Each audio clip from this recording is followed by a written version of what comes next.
ఒక ఉద్యోగం అని ఉన్నదా? మీరు అందరికంటే వెనుకబడ్డ వాళ్లకు, ఎవరు పట్టించుకోలేని వాళ్ళకు 1% అని చెప్పిన మీరు అడ్వాన్స్ అయిన కులాన్ని తీసుకొచ్చి ఎట్లా పెడతారు ఇలా? మీకు ఒక విషయం చెప్తున్నా, ఇదే గంటా చక్రపాణి మాలలుగా అందరినీ ఆర్గనైజ్ చేయడానికి ఇంటర్నల్ ప్రయత్నం చేసిండు, కానీ వాళ్ళ సొంత కులస్తులకు ఫోన్ల ద్వారా ఏం చెప్పిండంటే, మనం మాలల్లో పోవద్దు, మాలల్లో పోతే మనకు అవకాశాలు రానివ్వరు, మనం ఏ గ్రూపు కోరుకుందాము అందులో నేను చేర్పిస్తా, ఓకే మీరు పంపాలని రాసుకోండి అని చెప్పి అందరిని గైడ్ చేశాడు, ఫోన్ల ద్వారా గైడ్ చేశాడు. కాదని చెప్పండి, నేను నేను నేను చెప్తున్నా, ఆయన ఎవరెవరు ఫోన్ చేసిండో నేను చెప్తా. ఆయన మాల కింద వచ్చాడు కదా.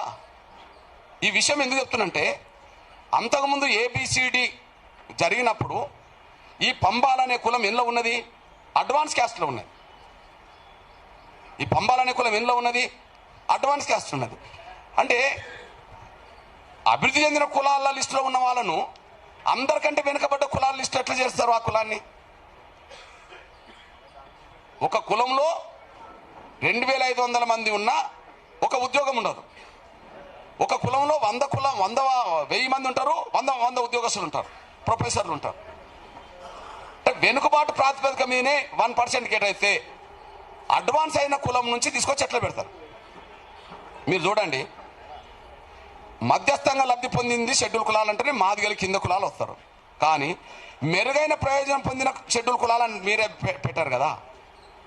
మెరుగైన ఫలితాలు పొందిన అంటే వాళ్ళ జనాభా కంటే మించి పొందిన వాళ్ళని అంటారు కదా. మరి అంతకుముందు వీళ్ళు ఇంట్లోనే ఉన్నారు కదా, పంబాల అంతకుముందు బాగా అడ్వాన్స్ అయిన లిస్టులోనే ఉన్నారు కదా. మరి అంతకుముందు అడ్వాన్స్ అయిన లిస్టులు మళ్ళా కనీసం మధ్యస్థంగా లబ్ధి పొందిన దగ్గర రాలేదు, కానీ అసలే అందరికి వెనకబడ్డ వాళ్ళ దగ్గరికి ఎట్లా వచ్చిండ్రు? జంప్ ఎట్లా అయినరు? ఎట్లా జంప్ అవుతారు? తర్వాత మీ దృష్టి తీసుకొస్తున్నాం. మన్నే అనే కులం ఉన్నది, గద్దర్ కులం. మన్నెపోళ్ళు అంటారు కదా, మన్నెపోళ్ళు అంటారు, మన్నె కులం వాళ్ళు